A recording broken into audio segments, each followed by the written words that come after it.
Salut! Alors, je voudrais te parler de créativité aujourd'hui et j'ai également une annonce à faire. La créativité, en ce qui me concerne, eh bien, ça s'est manifesté dans ma vie jusqu'à présent sous plusieurs manières. Des vidéos, évidemment, comme celle que je suis en train de faire là, mais également des enregistrements audio, puisque depuis mon enfance, j'ai été passionné de son, en fait. J'en ai jamais parlé encore sur cette chaîne, je crois, parce que j'ai pas encore parlé de grand chose finalement sur cette chaîne. Mais dans mon enfance, mes parents, quand j'avais 10 ans, je crois, 9 ou 10 ans, je sais plus, à Noël, ils m'ont offert un magnétophone, un magnétocassette. Je suis de 1971, moi, donc début des années 80. À l'époque, alors je sais pas quel âge tu as, mais je sais pas si tu as à peu près le même âge que moi ou si tu es beaucoup plus jeune. Si tu es beaucoup plus jeune, tu n'as peut-être jamais connu ça, les cassettes audio. J'en ai une là. Sur cette cassette, par exemple, j'ai enregistré mes vacances d'été en 1986. Dans ma famille, dans cette maison, ici même, puisque je passais une partie de mon été, enfin il n'y a pas que dans cette maison, mais une partie de mon été, je le passais régulièrement avec ma grand-mère. Je suis parti pour te raconter de ma vie, mais on va voir ça par rapport à toi tout à l'heure, tu vas voir. Je vais te parler de l'importance justement de créer dans sa vie. Pour terminer vite fait là-dessus, donc dans les années 80, j'enregistrais plein de trucs, j'étais passionné de son, j'enregistrais mes amis, la famille, les événements un peu importants, à Noël, au jour de l'an, ou voilà, des choses un peu différentes. Et en 1986, qui est quand même, quand on y pense, étonnant, parce que cette cassette a été enregistrée quelques mois après Tchernobyl, quelques mois à peine après Tchernobyl, bon, juste pour positionner un petit peu ça dans le temps. Et donc à l'époque, on enregistrait du son sur des cassettes comme ça, avec une bande qui défile. Donc je te montrerai, j'en reparlerai de ça, puisque je suis assez passionné par tout ce qui est support d'enregistrement, puisque donc le son, c'est quelque chose que j'adore. Et j'en reviendrai d'ailleurs, je rebondirai là-dessus dans 2 minutes sur une annonce que j'ai à faire. Et donc j'enregistrais sur ces cassettes, il y a 2 côtés, il y avait 45 minutes par face, et donc j'enregistrais là-dessus ma grand-mère, les gens de passage, la famille, tout ça. Et j'adorais ensuite réécouter tout ça et le faire aussi entendre aux gens qui avaient été, que j'avais enregistré. Des fois, je suis tombé sur des perles, des trucs rigolos. On en reparlera. Avec le temps, les supports d'enregistrement ont évolué, donc le son là-dessus c'est super pourri évidemment, surtout que j'avais pas un enregistreur de très bonne qualité. Enfin en l'occurrence ça a été enregistré, c'était pas enregistré avec le magnétocassette que j'ai eu à mes 10 ans, je te le montrerai à l'occasion. Ça c'était enregistré avec un Walkman, donc un Walkman cassette, un baladeur comme on disait au début, qui était dans lequel on pouvait donc mettre ses cassettes, ou certains modèles permettaient également d'écouter la radio. Et j'enregistrais avec ça, donc l'avantage c'est que je pouvais me balader partout avec, mais le son était très mauvais. Ensuite, dans les années 90, alors j'ai fait des études d'ailleurs dans l'audiovisuel, je suis allé dans une école d'audiovisuel et j'ai appris donc, je me suis perfectionné en 3 ans, je me suis perfectionné, je me suis spécialisé dans l'enregistrement du son, j'ai fait d'ailleurs une partie de ma carrière professionnelle dans l'audiovisuel en tant que, entre guillemets, ingénieur du son, disons preneur de son pour la télé principalement et un petit peu aussi en post-production. Et donc, dans ces années-là, j'ai investi dans un magnétophone, un système qui était bien meilleur en qualité, le DAT.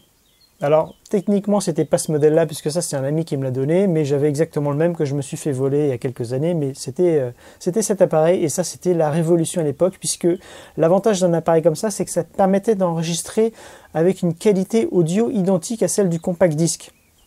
Donc, pour ceux qui sont un peu techniques, ça enregistrait en 16 bits 44.1, ou 48 d'ailleurs, 48 kHz ou 44.1, non 16 bits 44.1 puisque c'était comme le CD, ou en 32 kHz en vitesse lente. Il y avait une vitesse lente, ce que j'utilisais d'ailleurs souvent parce que ça permettait d'utiliser moins de cassettes puisque les cassettes étaient chères. Alors ça ressemblait un peu à ça, c'est pas ça, mais c'était des petites cassettes DAT. Ça c'est une cassette DV, c'était l'ancêtre des caméras vidéo sur carte mémoire. C'était enregistré sur des trucs comme ça, puisque j'ai également évidemment enregistré aussi beaucoup d'images dans les années précédentes. Mais surtout, j'étais au départ surtout branché sur le son, notamment parce que déjà ça coûtait moins cher en support et en matériel que pour faire de la vidéo. Ensuite, je suis passé à quelque chose d'un petit peu moins professionnel que le DAT, mais qui était très très pratique, qui revenait un peu moins cher, c'était le mini-disque. Voilà, ceci est un mini-disque, et c'était en fait sur un petit disque comme ça, on enregistrait 74 minutes, enfin à peu près la même durée que sur un compact disque. Et la différence, c'est quand finalement c'était compressé. C'est-à-dire que finalement, c'est un des premiers supports grand public qui ait été compressé. C'est un peu l'ancêtre du MP3 finalement ça. C'était un codage ATRAC, je crois que ça s'appelait comme ça, adaptif, enfin on s'en fout, mais ça voulait dire, c'était un acronyme qui voulait dire en gros que c'était un signal compressé qui permettait donc sur un petit disque comme ça de mettre autant de son que sur un compact disque de 12 cm. Et j'ai enregistré un tas de trucs avec ça, j'ai même fait du montage son, c'était vachement pratique. Et ça remplaçait finalement ça, puisque l'enregistreur de mini-disque était beaucoup plus petit que le DAT. C'était un appareil finalement qui était censé vraiment viser le grand public pour remplacer les Walkman, pour remplacer ça finalement. Sachant que pour la petite histoire d'ailleurs, Philips avait créé la DCC, la Digital Compact Cassette, qui avait le même format que ça, donc avec une bande magnétique à l'intérieur, et qui était par contre en numérique, qui avait à peu près la même qualité de son que ça, mais ça n'a pas marché et ça a disparu très rapidement au profit du mini-disque. Et le mini-disque lui-même a disparu au profit du MP3, tout simplement, puisque après on a commencé à pouvoir stocker de la musique sur des supports mémoire, donc des supports qui ne bougent pas, qui ne sont plus mécaniques, comme des cartes mémoire. Et à partir de là, tous ces supports physiques, les cassettes, les machins, les trucs, tout ça, ça a disparu. Et maintenant, on met tout dans son téléphone. Ou dans des trucs numériques, en tout cas. Tout ça pour en revenir à la création, à l'enregistrement du son, puisque c'est quelque chose qui m'a toujours passionné, que j'ai un peu mis en retrait au fil du temps, et sur lequel j'ai l'intention de revenir prochainement pour faire un podcast. J'ai envie de développer mon podcast Naturel Positif. Alors à l'instant où j'enregistre cette vidéo, ce podcast n'existe pas encore, mais peut-être que quand tu la regarderas, il existera, et dans ce cas-là, regarde dans la description de cette vidéo, il y aura peut-être un lien vers mon podcast, dans lequel je vais peut-être pouvoir m'exprimer de manière plus régulière, plus facile, plus rapide et différente, plus proche finalement de toi, parce que ça demande finalement moins de mise en place de faire un enregistrement juste audio. Alors, on peut sortir du lit, la tête complètement ébouriffée, bien que là ma tête soit peut-être un peu ébouriffée, mais voilà, psychologiquement c'est plus facile d'enregistrer juste quelque chose au niveau du son, et puis même au niveau du montage après pour préparer l'enregistrement, c'est plus facile de s'occuper juste d'une piste audio que de quelque chose dans lequel il y a également de la vidéo.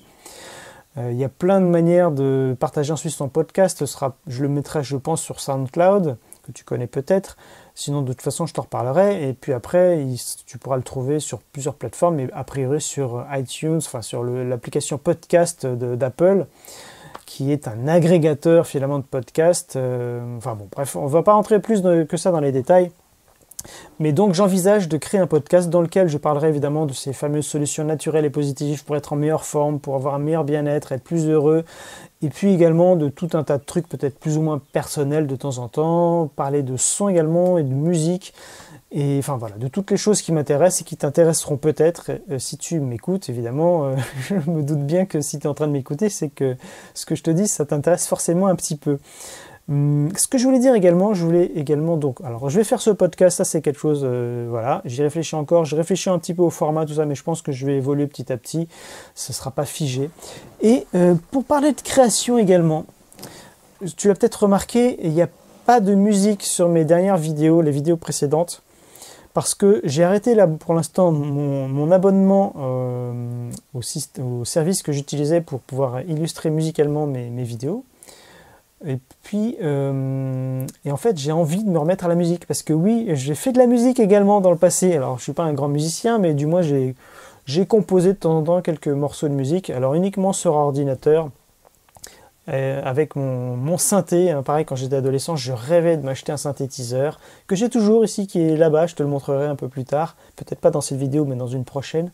Et donc j'ai l'intention de me remettre à la musique, et je pense que, alors c'est encore un boulot de plus à faire, je dis pas que je le ferai systématiquement, mais j'ai envie peut-être d'illustrer musicalement de temps en temps certaines de mes vidéos, et même peut-être de creuser un peu là-dessus pour faire des musiques peut-être adaptées justement à cet aspect naturel et positif. Peut-être justement, j'aime bien également j'ai toujours bien aimé faire ça, c'est-à-dire enregistrer des sons de la nature ou des sons concrets de la vie de tous les jours, les trafiquer et s'en servir après dans le cadre d'une musique. Donc peut-être que je partagerai avec toi ces expériences et que j'en déclinerai peut-être certains morceaux qui pourront illustrer certaines vidéos, ou on verra. Donc ça c'est fait. Et donc tout ça pour finir, pour dire que la création, de créer quelque chose, c'est hyper important pour se sentir bien, pour être heureux, pour avoir une sorte d'accomplissement. Et je pense que toi, alors je ne sais pas ce que tu fais dans la vie, je ne sais pas quelles sont tes passions, quelles étaient les passions peut-être que tu avais quand tu étais enfant, mais souvent les passions qu'on a en tant qu'enfant, c'est hyper révélateur sur les choses qu'on aime profondément. Et des fois, l'erreur qu'on fait en devenant adulte, c'est qu'on met un peu de ça de côté à cause du quotidien, des obligations professionnelles, des obligations d'adulte. Et c'est dommage parce que souvent, on est très heureux quand on...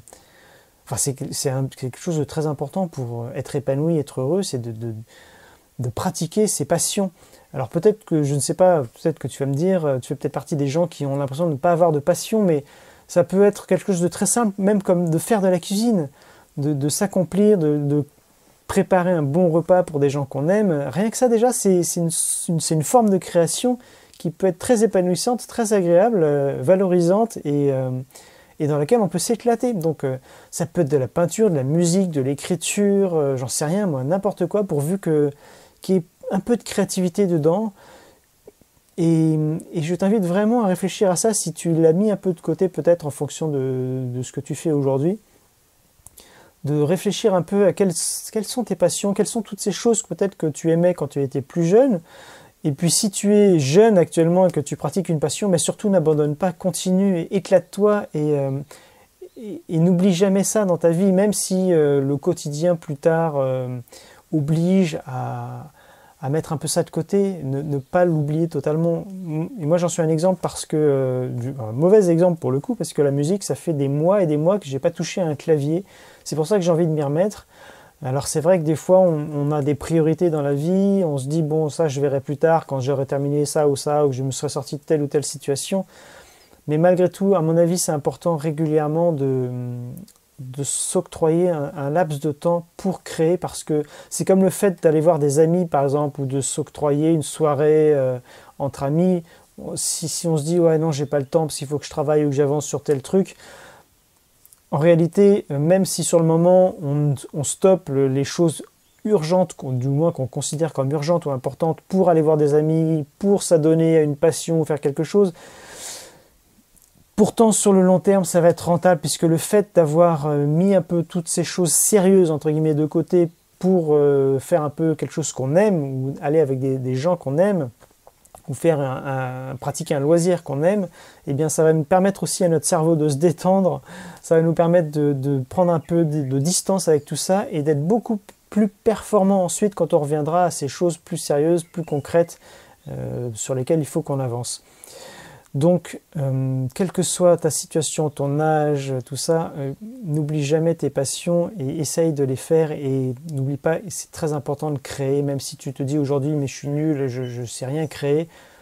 C'est pas forcément de créer une œuvre d'art, un tableau, ou une musique, ou j'en sais rien, un livre, un best-seller, ou peu importe, mais c'est d'être chacun à son niveau de stimuler sa créativité. La créativité, c'est dans le cerveau, c'est comme un muscle, si on ne s'en sert pas, il s'atrophie, et c'est pour ça que c'est important, et c'est dommage. Donc c'est pour ça que c'est important de le stimuler régulièrement. Peut-être qu'au début, même le faire de manière courte, et si on sent un sentiment négatif, peut-être arrêter, puis un peu plus tard s'y remettre et avancer. Et au bout d'un moment, on peut vraiment tirer une très très bonne satisfaction.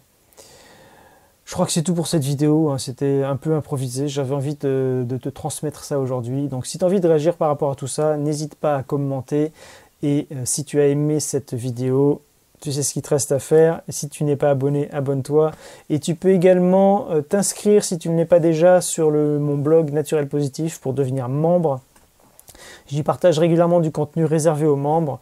Et ça me permet également de te contacter de temps en temps par email pour te signaler quand il y a des choses que j'estime importantes ou que j'ai envie de discuter un peu avec toi par écrit. À très vite pour une prochaine vidéo, et à très bientôt également sur mon nouveau podcast. Salut.